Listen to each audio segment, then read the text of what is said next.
MxxYhu Matthew chapter 3. And in those days Yahuchanan the Immerser came proclaiming in the wilderness of Yehudah, and saying, Repent, for the reign of the heavens has come near. For this is he who was spoken of by the prophet Yeshayahu, saying, A voice of one crying in the wilderness, Prepare the way of Yahuah, make his paths straight. And Yahuchanan had a garment of camel's hair and a leather girdle around his waist, and his food was locusts and wild honey. Then Jerusalem and all Yehudah and all the country around the Yarden went out to him, and they were immersed by him in the Yarden, confessing their sins. And seeing many of the Pharisees and Sadducees coming to his immersion, he said to them, Brood of adders, who has warned you to flee from the coming wrath?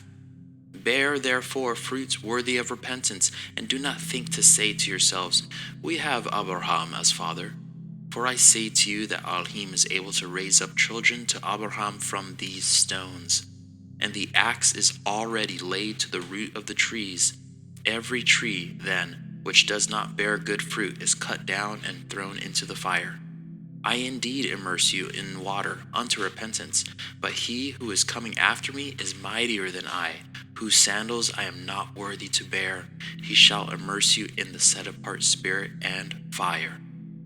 His winnowing fork is in his hand, and he shall thoroughly cleanse his threshing floor, and gather his wheat into the storehouse. But the chaff he shall burn with unquenchable fire. Then Yahusha came from Galilee to Yahuchanan at the Yarden to be immersed by him. But Yahuchanan was hindering him, saying, I need to be immersed by you, and you come to me? But Yahusha answering said to him, Permit it now, for thus it is fitting for us to fill all righteousness. Then he permitted him. And having been immersed, Yahusha went up immediately from the water, and see, the heavens were opened, and he saw the Spirit of Elohim descending like a dove and coming upon him. And see, a voice out of the heavens saying, This is my Son, the beloved, in whom I delight.